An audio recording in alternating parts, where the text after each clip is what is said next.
পাকিস্তানে ৬ মে গভীর রাতে হামলা চালায় ভারত। ওই হামলার নাম দেয়া হয় অপারেশন সিন্দুর।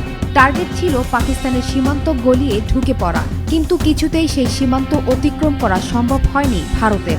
এরপরই আলোচনায় উঠে আসে চীনের তৈরি HQ-9 air defence system.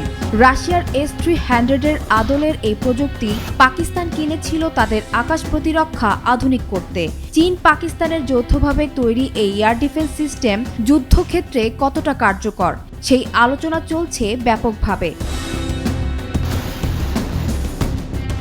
HQ-9 missile system এমন এক ধরনের ব্যবস্থা যা ট্রান্সপোর্টার ইরেক্টর লঞ্চার থেকে মিসাইল ছুটতে পুরোপুরি সক্ষম। একটি সিস্টেমে থাকে ৬ বা তার চেয়ে বেশি ট্রাক। এক একটি ট্রাকে থাকে ৪টি করে মিসাইল কন্টেইনার। প্রতিটি মিসাইলের ওজন ২ টন, দৈর্ঘ্য ৬.৮ মিটার।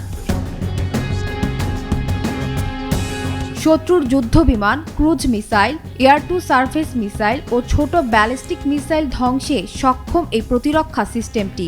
এ থেকে ছোড়া মিসাইলের গতি হতে পারে ঘন্টায় ৫,০০০ কিলোমিটার পর্যন্ত, ২০০ কিলোমিটার দূরত্ব ও ৩০ কিলোমিটার পর্যন্ত উচ্চতায় পৌঁছাতে সক্ষম এসব ক্ষেপণাস্ত্র। HQ-9 এ আছে একটি শক্তিশালী রাডার। ১২০ কিলোমিটার দূর থেকে লক্ষ্য শনাক্তে সক্ষম এটি।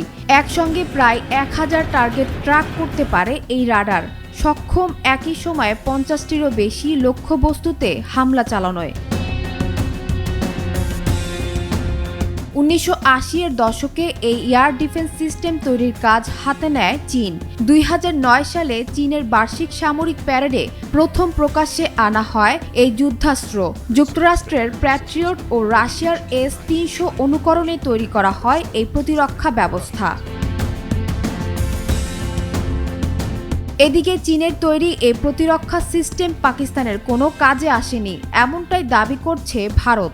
এ নিয়ে ভারতীয়দের ট্রলিংয়েরও শিকার হচ্ছে পাকিস্তান। বলা হচ্ছে বন্ধু দেশ চীন ঠকিয়েছে তাদের, কিন্তু আসলে কি তাই?